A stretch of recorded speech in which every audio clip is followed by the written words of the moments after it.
Welcome to Mortgage Lending Mastery, the world's longest running podcast in the mortgage industry. I'm your host, Lady Jen Du Plessis, with over 4 decades of mortgage, real estate, and financial services experience, providing the knowledge you need to advance your mortgage practice quickly and efficiently. Hey there, Lady Jen Du Plessis again. Welcome to another Jen's Dots. Today, I want to talk to you about time blocking versus activity blocking. There's this DNA and heredity that happens in the mortgage business. My manager used to do it, his manager used to do it, their manager used to do it, and some guy told him to do it, years ago. And so this trickle down DNA has happened to us where we feel that the activities that we're doing every single day, if we just work hard enough, we work in that hustle, that it's going to get us results. And I have to tell you, the great Les Brown says, if you're casual about your business will become a casualty. And I know I discovered this many years ago. I thought, I'm busy. I'm doing everything I'm supposed to be doing. I call it eating soup with a fork. And I'll let that sit in. Eating soup with a fork. At the end of the day, you're exhausted. At the end of the day, you're not fulfilled. At the end of the day, your pockets aren't filled. But that's what someone told you to do. Go out, make calls, make cold calls, do one-to-ones, sponsor networks, go to open houses, go to broker opens, call all your clients all the time, buy leads, do social media posts, all of it. And this flurry of activity makes you exhausted if it's not intentional, right? Focus-driven, intentional activities that move the needle on your business every single day. Are all the activities that you're doing moving the needle, or are they simply activities? Because I want you to focus on only the activity that will move the needle, and all the rest of them can wait. And this is what we've just learned, is to be this. And when I discovered this, through Les Brown's quote of if you're casual about your business will become a casualty. I realized, what am I casual about? Am I casual about my core values? Do I even have them? You would not believe how many people I coach, and I say, what are some of your core values? And they ask me, family? Is that a core value of mine? Well, I don't know. These are your non-negotiables, your principles from which you are guided. But I was there too. And you might be there as well. Mine was family. One of them was family. And yet I was working the 8 days a week that I talk about all the time. And I was working till midnight, and I had so many dinners by myself and so many cold dinners and so many dinners I just didn't bother doing, and excuses for why I missed everything because I was tied to my business. I was working in and on my business. I certainly wasn't living above and beyond my business. And I realized, wow, maybe I am casual about my core values. Maybe I'm casual about my business and skimming the surface every day with these flurry of activities. And then I started realizing, hey, I wonder if my referral partners are casual about their business. And that would be out of alignment with me. I should ask them, how casual are they about their business? Are they skimming? Should I observe? Should I ask questions? Should I meet them and ask questions? And did I want to align with those people anymore?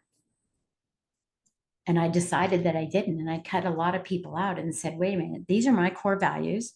And if their core values align with mine, they don't have to be the same, but if they align with mine, if they understand that I have a family and children, and if they understand that on Sundays I don't work, and they don't respond to me like one agent did one time and say, well, I called her after church and I turned my phone on and I contacted her, and she goes, well, never mind, I gave it to somebody else.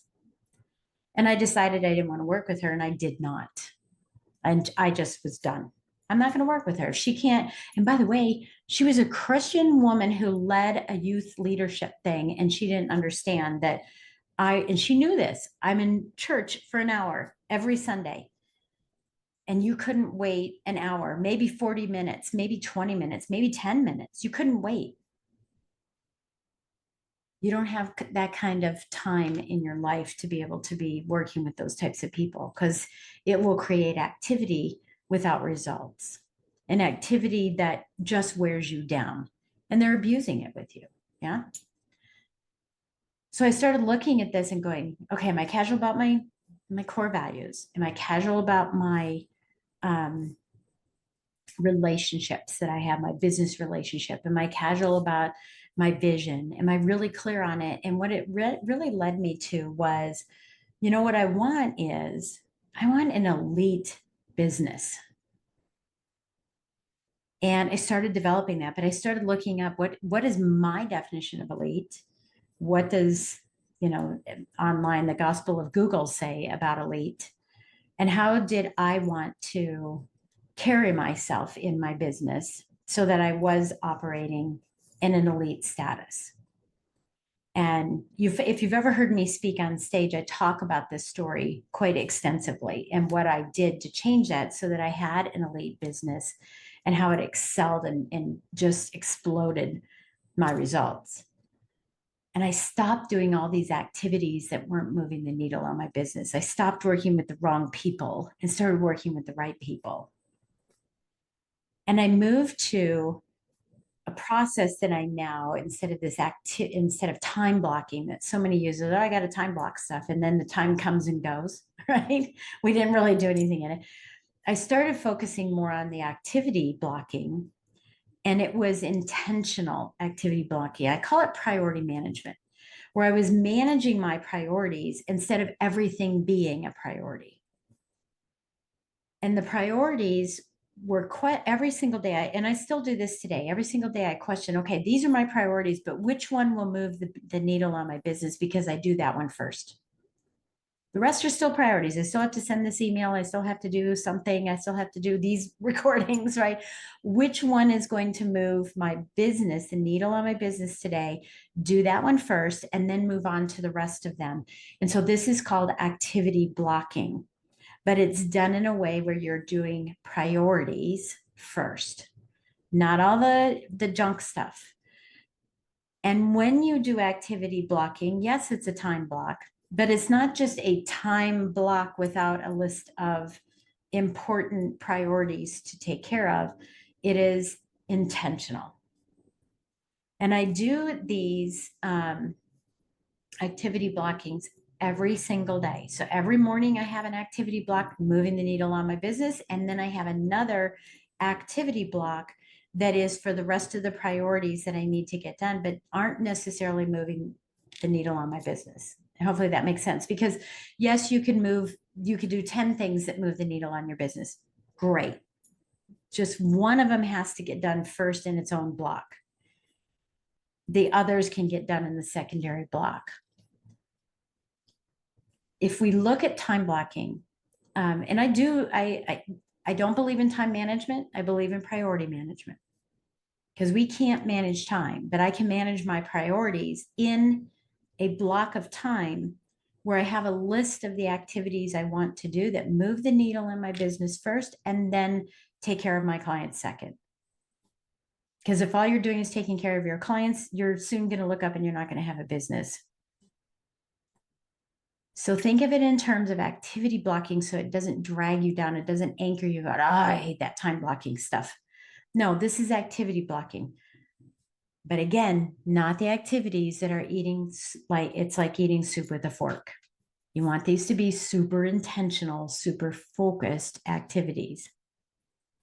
So here's your action item today is one, set up a recurring every single day, move the needle activity block.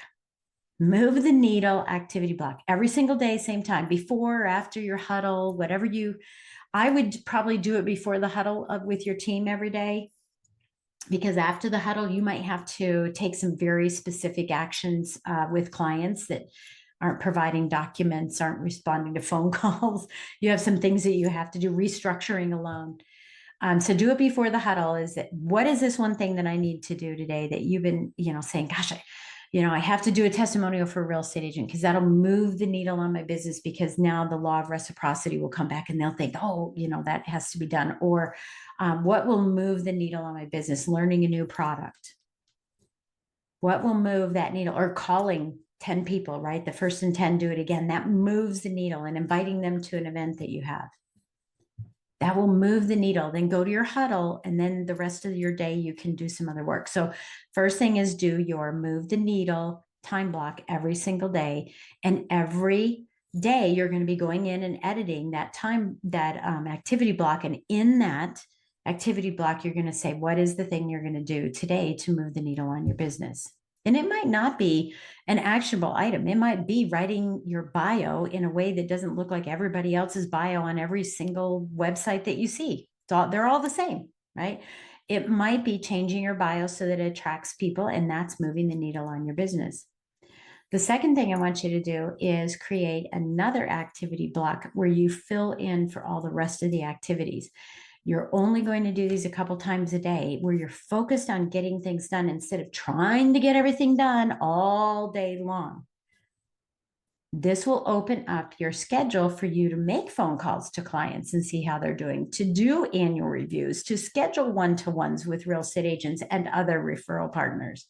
So it's an activity block that is very specific, and you list, again, you'll open these up on occasion every day throughout the week, and you'll edit them and you'll pop an item into that activity block. So when you get to that activity block and you open it up, you know exactly what you're going to be doing, instead of going, well, I don't know what I'm supposed to be doing, so I'll just do other eating soup with a fork activities.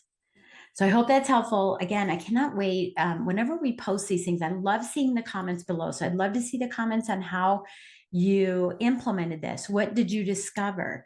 And again, if you are interested in having a conversation about coaching with me, please contact us. We have some information below. We have some in the outro. Love to have a conversation with you. Not everybody will qualify to work with me, but I'm happy to have a conversation to help you solve one problem that you have. So pick up the phone. Let's have that conversation, and I'll catch you on the next episode of Mortgage Lending Mastery. Thank you for joining Mortgage Lending Mastery. If you found value in today's conversation and would like to get support, simply go to supportfromjen.com. That's supportfromjen.com, or reach out to me on social media. Keep watching and listening for more insider secrets, stories, strategies, and ideas to help you become a master in your business.